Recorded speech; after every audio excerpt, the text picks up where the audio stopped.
నమస్తే, welcome to పురాలోకల్.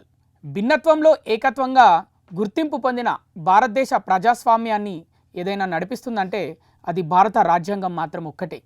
మరి అలాంటి భారత రాజ్యాంగానికి 75 ఏండ్లు నిండాయి. ఈ 75 ఏండ్లు నిండిన దినోత్సవం సందర్భంగా దీనిపై మనతో మాట్లాడడానికి ప్రస్తుతం మన పురాలోకల్ స్టూడియోలో మనతో పాటు ఉన్నారు Bharatiya Janata party SC Morcha state general secretary Kanthi Kiran. నమస్తే అన్న. నమస్తే.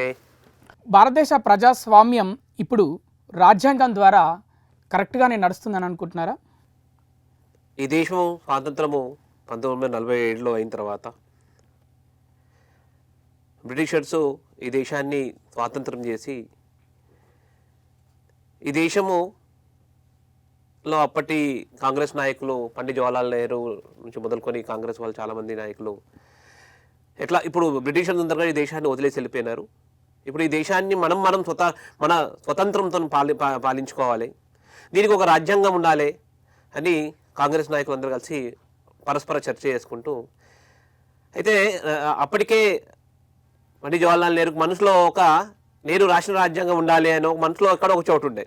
ఆయన రాసిన రాజ్యాంగం తీసుకొని మహాత్మా గాంధీ దగ్గరకు పోయిందంట. మహాత్మా గాంధీకి చూపిస్తే మహాత్మా గాంధీ ఆ పుస్తకాన్ని చూసి మహాత్మా గాంధీ చాలా పండిత్ జవహర్లాల్ నెహ్రూ మీద బాగా కోపోయిన తర్వాత చిట్ట చివర మరి దేశాన్ని రాజ్యాంగం ఎట్లా అంటే సరే ఎవరైతే ఈ దేశాన్ని స్వాతంత్రం చేస్తున్నారో వాళ్ళే పోయి అడుగుదామని పండిత్ జవహర్లాల్ నెహ్రూ పోయి బ్రిటిషర్స్ అడిగినట్టు. అడిగిన తర్వాత అక్కడ బ్రిటిషర్ సంబంధించిన యూనివర్సిటీలో చాలా ఈ రాజ్యాంగం మీద పట్టున్న ఒక వ్యక్తి, అరే మీ దేశం నుంచి దళిత సామాజిక వర్గం చెందిన ఒక వ్యక్తి మా దేశానికి వస్తాడు, ఆర్థిక సామాజిక అన్ని శాస్త్రాలలో నైపుణ్యం కలిగిన వ్యక్తి, ప్రపంచంలో ఉన్న అన్ని దేశాలకు రాజ్యాంగాలని అధ్యయనం చేసి ఎన్నో దేశాలకు ఆయన రాజ్యాంగ చూపించిన ఒక వ్యక్తి డాక్టర్ బిఆర్ అంబేద్కర్. అటువంటి మహానుభావుడు మీ దేశంలో ఉండి మమ్మల్ని నేను రాజ్యాంగం రాయమని అంటున్నాను అంటే చాలా బాధాకరమైన విషయం అని అక్కడ బ్రిటిషర్ పండిత్ జవహర్లాల్ నెహ్రూకి చెప్పడం జరుగుతుంది. అది విన్న పండిత్ జవహర్లాల్ నెహ్రూ తిరిగి వచ్చి గాంధీతో మాట్లాడిన తర్వాత అప్పుడు ఆయన పండిత్ జవహర్లాల్ నెహ్రూకి ఇష్టం లేకపోయినా కానీ డ్రాఫ్టింగ్ కమిటీ వేసి ఆ డ్రాఫ్టింగ్ కమిటీకి డాక్టర్ బాబాసాహెబ్ అంబేద్కర్ చైర్మన్గా చేయడం జరుగుతుంది. డాక్టర్ బాబాసాహెబ్ అంబేద్కర్ ఒక ఆర్థిక నిపుణుడు, సామాజిక శాస్త్రవేత్త, దళిత సామాజిక వర్గాల నుంచి బయటకు వచ్చి ప్రపంచ దేశాలన్నింటిలో కూడా అన్ని రంగాలలో విద్యాభ్యాసం పూర్తి చేసుకున్న తర్వాత ఆయనకు తెలియని విషయం అంటూ ఏం లేదు, అదే రకంగా తెలియని సమస్య అంటూ అవగాహన లేకుండా మహానుభావుడు. అటు దళిత సామాజిక వర్గం వాళ్ళు ఏ రకంగా అయితే వివక్షకు గురైనారో అక్కడి నుంచి మొదలుకొని మహిళలు, పురుషులు, యువకులు అన్ని వర్గాల వరకు కూడా ఏ రకమైన సమస్యలు ఉన్నాయి ఆ సమస్యలన్నీ కూడా అవగాహన కలిగిన ఒక మహానుభావుడు డాక్టర్ బాబాసాహెబ్ భీమ్రావ్ అంబేద్కర్. ఆయనకున్న ఆ అవగాహనతోని డ్రాఫ్టింగ్ కమిటీ చైర్మన్గా ఆయన వేయడం జరిగింది. వేసిన తర్వాత ఆ డ్రాఫ్టింగ్ కమిటీలో చాలామంది మహానుభావులు ఉండే, కానీ ఏదో కారణం వల్ల కొందరు సమయం వెళ్ళిపోయినారు, కొందరు ఆరోగ్యరీత్యా డ్రాప్ అయిపోయినారు, కొందరు విదేశాలకు వెళ్ళిపోయినారు. చిట్ట చివర ఆ మొత్తం భారం అంతా కూడా డాక్టర్ బాబాసాహెబ్ అంబేద్కర్ మీద పడ్డది. సుమారుగా 2 సంవత్సరాల 11 నెలలు 17 రోజులు ఆయన ఒక రక్తాన్ని సిరాగా మార్చి డాక్టర్ బాబాసాహెబ్ అంబేద్కర్ రాసిన రాజ్యాంగము. అటువంటి రాజ్యాంగము ప్రపంచ ప్రజాస్వామ్య దేశాలలో ఎక్కడ కూడా అటువంటి రాజ్యాంగము ఈ రోజు వరకు కని విని ఎరగని రీతిలో ఎక్కడ కూడా ఏ దేశంలో కూడా అటువంటి రాజ్యాంగం లేదు. అటువంటి అన్ని వర్గాల వారికి సమోచితమైన స్నానాన్ని కల్పిస్తూ అన్ని వర్గాల వారికి అభివృద్ధి చెందే దిశలో యువకుల నుంచి మొదలుకొని మహిళలు, కార్మికులు, కర్షకులకు అందరికీ కూడా సమాంతరంగా సమాజంలో ముందుకు పోడే అవకాశాన్ని కల్పించిన ఒక మహత్తరమైన దైవీయమైన గ్రంథము అది ఏదైనా ఉన్నది అంటే మన దేశంలో డాక్టర్ బాబాసాహెబ్ అంబేద్కర్ రాసిన రాజ్యాంగం. అందుగురించే ప్రపంచ దేశాలలో కూడా మేధావులలో ఎవరన్నా ఆ జాబితా చూసినట్టయితే శ్రద్ధేయ డాక్టర్ బాబాసాహెబ్ అంబేద్కర్ మొదటి స్థానంలో. ప్రపంచ దేశాల మేధావులందరూ కూడా వారిని కలుస్తూ ఉంటారు. ఈ దేశంలోనే కాకుండా ప్రపంచ దేశాలలో కూడా ఎక్కడైనా బాబాసాహెబ్ విగ్రహాలు ఎవరైనా ఏ దేశం నాయకుడిని చూసినట్టయితే ప్రపంచ దేశాలలో కూడా అన్ని దేశాలలో కేవలం ఏకైక వ్యక్తి డాక్టర్ బాబాసాహెబ్ అంబేద్కర్ విగ్రహం మాత్రమే మీకు కనబడుతుంది. ఆయనకున్న జ్ఞానం వల్ల, ఆయనకున్న మేధస్సు వల్ల, ఆయనకున్న సమాజంలో ఏదైతే వివక్షల వల్ల ఏదైతే ఆయన పట్టున్నదో దానివల్లనే ఆయన రాజ్యాంగం రాయగలిగిండు. కాబట్టి అటువంటి మహత్తరమైన రాజ్యాంగము ఈ రోజుకి 75 సంవత్సరాలు పూర్తి చేసుకుంటుంది. ఈ సందర్భంలో యావత్తు భారతదేశంలో ఈ రాజ్యాంగం అమలు అవ్వడం వల్ల అన్ని వర్గాల వారికి కూడా అన్ని రకాల ఎటువంటి ఇబ్బంది లేకుండా చక్కగా దేశము స్వావలంబ దేశంలో ప్రపంచ దేశాలలో కూడా భారతదేశము బాబాసాహెబ్ అంబేద్కర్ రాసిన రాజ్యాంగం వల్ల రాబోయే రోజులలో అతి తొందరలో ఈ దేశము ఒక జగద్గురు మారే పరిస్థితి నిర్మాణం అయిందంటే శ్రద్ధే డాక్టర్ బాబాసాహెబ్ అంబేద్కర్ రాసిన రాజ్యాంగం వల్లనే ఇది సాధ్యపడుతుంది. ఇప్పుడు ప్రస్తుతం ఉన్న యువత, స్కూల్ పిల్లలు వీళ్ళందరికీ రాజ్యాంగం గురించి తెలిసే ఆవశ్యకత ఎంత ఉందనుకుంటున్నారు? డాక్టర్ బాబాసాహెబ్ అంబేద్కర్ రాసిన రాజ్యాంగం తర్వాత ఈ దేశంలో దాని ఆధారంగా దేశం నడుస్తుంది, అన్ని రాష్ట్రాలు నడుస్తున్నాయి, పరిపాలన అంతా కూడా దాని ఆధారంగా నడుస్తుంది. కానీ ఎక్కడో ఒక చోట యువకులకు, పిల్లలకు దాని పట్ల అవగాహన స్పష్టంగా లేదు అనే విషయం మనం అందరం కూడా చూస్తుంటాం, వింటూ ఉంటాం. చాలా సందర్భాలలో చాలామంది యువకులకి చాలా ఆర్టికల్ గురించి ఎప్పుడన్న సందర్భంలో మనం మాట్లాడుతుంటే ప్రాథమిక హక్కుల గురించి అన్నీ వదిలేయండి, ప్రియంబుల్ అనే విషయం గురించి మాట్లాడుతుంటే కూడా ప్రియంబుల్ అంటే ఏమిటి, ఆ ప్రియంబుల్లో ఏమేమి విషయాలు పొందుపరుచున్నాయి, ఆ విషయాలు కూడా చాలామంది యువకులకు తెలియకపోవడం మనం చూస్తుంటాం. కారణం ఏంటి అంటే వాళ్ళ ఒక విద్యాభ్యాసంలో ఎక్కడో ఒక చోట డాక్టర్ బాబాసాహెబ్ అంబేద్కర్ ఒక నిమ్న జాతికి చెందిన వ్యక్తి, ఆయన రాసిన రాజ్యాంగము సరైన గౌరవం, కేవలము అంబేద్కర్ని కేవలం దళితుల నాయకుని మాత్రమే చిత్రించినారు. కానీ ఆయన ఏ మేధాశక్తితోని ఆ రాజ్యాంగం రాసిండో, ఆ రాజ్యాంగం వల్ల ఈ దేశం అన్ని రకాలుగా సక్రమంగా నడుస్తున్నది అంటే అది డాక్టర్ బాబాసాహెబ్ అంబేద్కర్ రాసిన రాజ్యాంగం వల్ల. ప్రభుత్వము, అన్ని రాష్ట్రాలు కూడా రాజ్యాంగం సంబంధించిన పుస్తకాలని పిల్లలందరూ కూడా అవగాహన కల్పించాలి. ఈ 75 సంవత్సరాల స్వతంత్ర భారతదేశంలో ఈ సందర్భంగానన్నా కానీ ప్రభుత్వాలు ఆ రాజ్యాంగాన్ని సంక్షిప్తంగా చిన్న చిన్న పుస్తకాల రూపంగా ముద్రించి అందరికి పిల్లలకు అందజేసి వాళ్ళ ఒక బాధ్యతలు, వాళ్ళ హక్కులు తెలుసుకునే దిశలో ప్రభుత్వాలు పనిచేస్తే బాగుంటుందని మా అభిప్రాయం. పౌర హక్కులు, పౌర బాధ్యతలు రాజ్యాంగంలో బాగా భద్రపరచబడ్డాయి. మరి అవి ఈ రోజుల్లో పౌరులందరూ వాటి గురించి ఎంతవరకు నేర్చుకుంటున్నారు? చూడండి, ఇప్పుడు సహజంగా కాన్స్టిట్యూషనల్ రైట్స్ అండ్ రెస్పాన్సిబిలిటీస్ అంటే మన హక్కులు, బాధ్యతలు ఈ చాలా చోట చాలా మనం చర్చలో కూర్చొని మాట్లాడే క్రమంలో చాలా చోట యువకుల వల్ల చర్చలు జరుగుతుంటే యువకులందరూ వాళ్ళ ఒక బాధ్యతల గురించి ఎవరు మాట్లాడరు, కానీ వాళ్ళ హక్కుల గురించి మాత్రమే మాట్లాడుతుంటారు.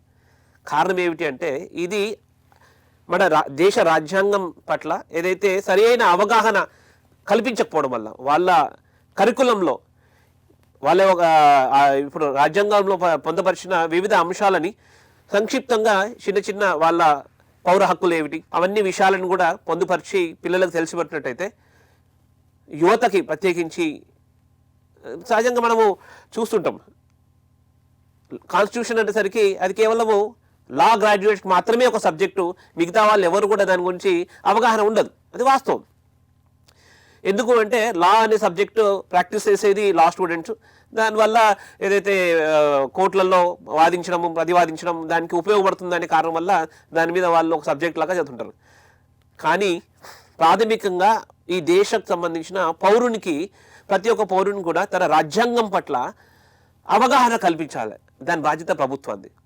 ఎందుకు అంటే ఎప్పటివరకైతే ఈ దేశం ఏ రాజ్యాంగం ఆధారంగా అయితే నడుస్తున్నదో దానికి సంబంధించిన కొన్ని విషయాలను, ప్రాథమిక విషయాలను మనకు తెలియకపోతే ఆ పుస్తకం పట్ల గౌరవం అనేదే రాదు. ఆ పుస్తకం పట్ల ఎంత ఔన్నిత్యం కలిగిన పుస్తకం అది, ఆ పుస్తకంలో ఏ విషయాలు పొందుపరుచున్నాయి, ఆ పుస్తకం వల్ల మహిళలకు ఏ రకంగా అవకాశాలు దొరుకుతున్నాయి, ఆ పుస్తకం వల్ల యువకులకు ఏ రకంగా అవకాశాలు దొరుకుతున్నాయి, ఆ పుస్తకం వల్ల కార్మిక క్షేత్రంలో ఏ రకంగా అయితే పరివర్తనలు వచ్చినాయి ఈ గత 75 సంవత్సరాల్లో, ఇవన్నీ తెలియాలి అంటే సాధారణమైన ఏదైతే డిగ్రీ గ్రాడ్యుయేట్ మేనేజ్మెంట్ స్టూడెంట్ వీళ్ళకి ఎవరికి కూడా సహజంగానే తెలియదు. కారణం ఏంటంటే ఆ కరికులంలో ఎక్కడో ఒక చోట కాన్స్టిట్యూషన్ అనే సబ్జెక్ట్ లేకపోవడం. కాబట్టి ప్రభుత్వాలు కనీసము ఈ 75 సంవత్సరాల ఈ దేశము బాబాసాహెబ్ అంబేద్కర్ రాసిన రాజ్యాంగ దినోత్సవ సందర్భంగా ఇప్పుడైనా సరే అవి చిన్న చిన్న పుస్తకాల రూపంగా అన్ని భాషలలో ముద్రించి, నిన్ననే ఒక కార్యక్రమానికి పోవడం జరిగింది. ఆ కార్యక్రమంలో తెలుగులో రాజ్యాంగాన్ని ముద్రించి అన్ని కూడా దాని యొక్క పుస్తకాలు అందరికి ఇవ్వడం జరిగింది. అది చదివిన తర్వాత చాలామంది అంటే యూజర్ ఫ్రెండ్లీ, మనకు అర్థమయ్యే రీతిలో సహజంగా లాంగ్వేజ్ కన్స్ట్రెయిన్ ఉంటుంటుంది. కొన్ని ఆర్టికల్స్ చదివిన తర్వాత దాని నామెన్క్లేచర్, దాని యూజ్ ఆఫ్ ఇంగ్లీష్ వొకాబులరీ అది సహజంగా అర్థం కాదు. కాబట్టి మాతృభాషలో కనుక రాజ్యాంగాన్ని ముద్రించినట్టయితే అందరికీ కూడా అది అందుబాటులో ఉండి చదివి పాఠ్యపుస్తకాలలో కూడా దాన్ని ఒక అంశంలాగా వివిధ సంక్షిప్తంగా దాన్ని అంశాలుగా పెట్టినట్టయితే యువకులకు అందరికీ కూడా డాక్టర్ బాబాసాహెబ్ అంబేద్కర్ ఎంత గొప్ప మేధావి ఆయన రాసిన రాజ్యాంగం అందరికీ కూడా తెలిసే అవకాశం ఉంటుందని నా భావన. ఇప్పుడు యువత బాధ్యతారహితంగా వ్యవహరిస్తున్నారనే విషయం చాలామంది చెప్తుంటారు బయట జరిగే సంఘటనల వల్ల.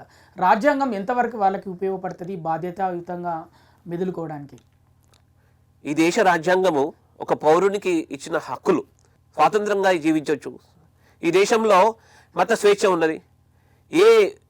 ఏ భాషలన్నా ఆయన భాషలు మాట్లాడచ్చు, ఏ రాష్ట్రానికన్నా పోవచ్చు.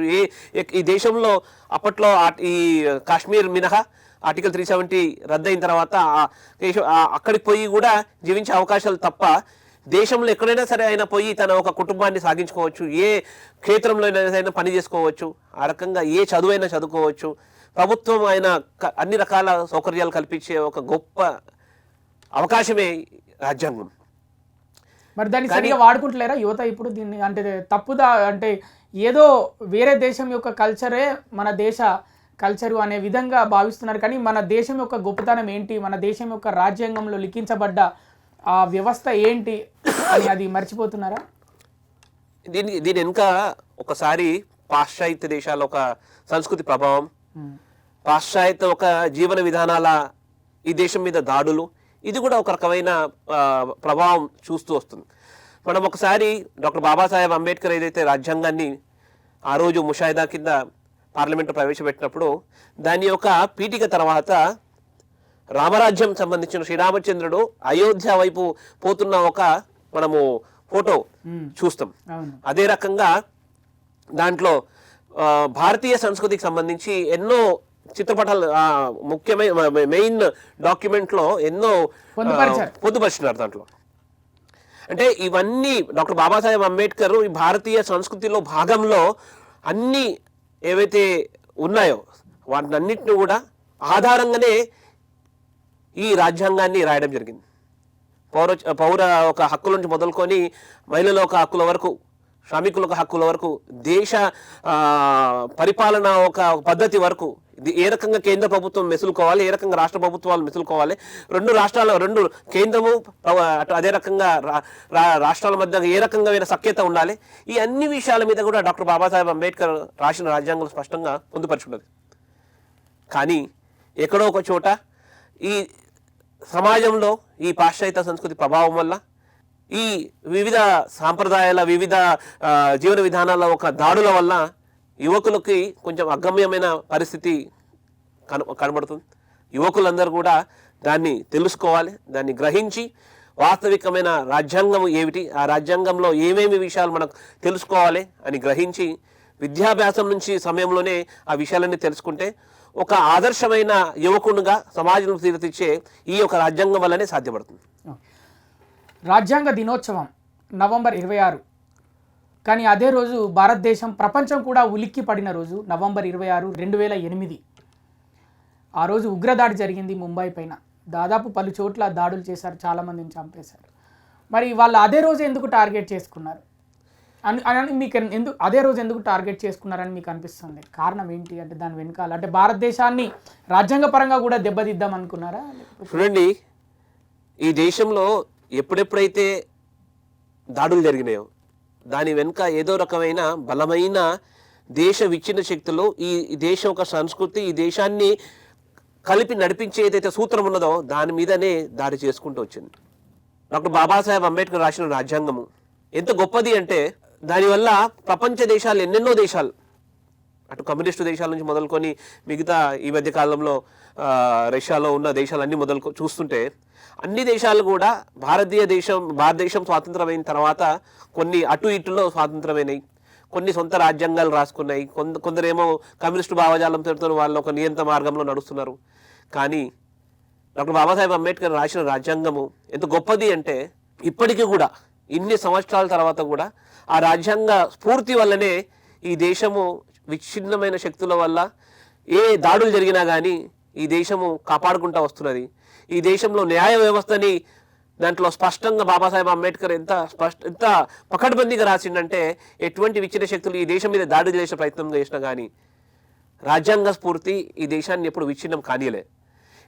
బాబాసాహెబ్ అంబేద్కర్ అయిన ప్రతి క్షేత్రంలో రాజకీయ క్షేత్రం నుంచి మొదలుకొని సైంటిఫిక్ క్షేత్రం నుంచి మొదలుకొని అన్ని క్షేత్రాలలో కూడా ఆయనకున్న అవగాహాన్ని మొత్తం తన మేధాశక్తి నుంచి వచ్చిన రసాన్ని దాంట్లో ఈ దేశానికి కావాల్సిన రీతిలో ఏ క్షేత్రంలో ఏ రంగముకి ఏ రకంగా అవసరమో అన్ని రకాలుగా వారు అధ్యయనం చేసి ఆ రాజ్యాంగం రాయడం జరిగింది. ఆ రాజ్యాంగ పుస్తకం ఆ గొప్పదనం వల్లనే ఆ రాజ్యాంగ స్ఫూర్తి ఎంత గొప్పది ఉన్నది అనే దానికి ఇదే నిదర్శనం. ఎన్ని దాడులు జరిగినా కానీ ఇప్పుడు కూడా మళ్ళీ ప్రపంచ దేశాలలో ఒక జగద్గురు అయ్యే స్థాయిలో దిశకు బాబాసాహెబ్ అంబేద్కర్ రాసిన రాజ్యాంగం వల్లనే ఈ దేశం ముందుకు పోతుందంటే అది కారణం అంబేద్కర్ రాసిన రాజ్యాంగంలో ఒక గొప్పదనం వల్లనే. అంటే November 26 అనేది రాజ్యాంగ దినోత్సవం. నిజానికైతే దాన్ని ఒక బ్లాక్ డేగా చిత్రీకరించాలని ఉగ్రదాడులు, లష్కర్-ఎ-తోయిబా ఉగ్రవాదులు ఈ విధంగా దాడి చేశారు. భారతదేశం ఎప్పుడూ మర్చిపోకుండా వాళ్ళ కాన్స్టిట్యూషన్ డేనే మర్చిపోయేలాగా ఈ విధంగా చేశారని అనుకుంటున్నారా? అట్లా ఏం లేదు. మరి ఈ రోజు వరకు ఎవరో అట్లా అంటే ఆ దాడు వల్ల కొందరు చర్చలు జరిగి ప్రజలకు దృష్టికి రావడమే కానీ ఆ రోజు దాడి జరిగింది కాలక్రమేపీ అది కనుమరుగైపోయింది. కానీ ఇప్పుడు కూడా మళ్ళీ 75 సంవత్సరాల్లో ఒక రాజ్యాంగ దినోత్సవం మళ్ళీ ఈ రోజు కూడా జరుపుకుంటున్నాం. ఎవరైనా సరే ఆ బ్లాక్ డే గురించి ఆ రోజు దాడి జరిగిందనే విషయం ఏ చర్చలో కానీ ఏ పత్రికా మాధ్యమంగా కానీ ఎక్కడైనా ప్రస్తావన వచ్చిందా? రాలేదు. అంటే ఎప్పుడెప్పుడైతే ఈ దేశం మీద ఈ రకమైన విచ్ఛిన్న శక్తులు దేశాన్ని విభజించే రీతిలో దాడి చేసే ప్రయత్నం చేస్తుంటది. కానీ ఈ దేశం ఒక గొప్పదనం, ఈ దేశం ఒక సాంస్కృతిక విలువలు గొప్పదనము, ఈ దేశాన్ని ఎప్పుడు కూడా సాఫీగా ముందుకు తీసుకుపోయే ఒక సంస్కారం కలిగిన ఒక మట్టి ఇది. ఆ మట్టికి సరిపడు రీతిలో రాసిన గ్రంథమే డాక్టర్ బాబాసాహెబ్ అంబేద్కర్ ప్రస్తావించిన రాజ్యాంగము.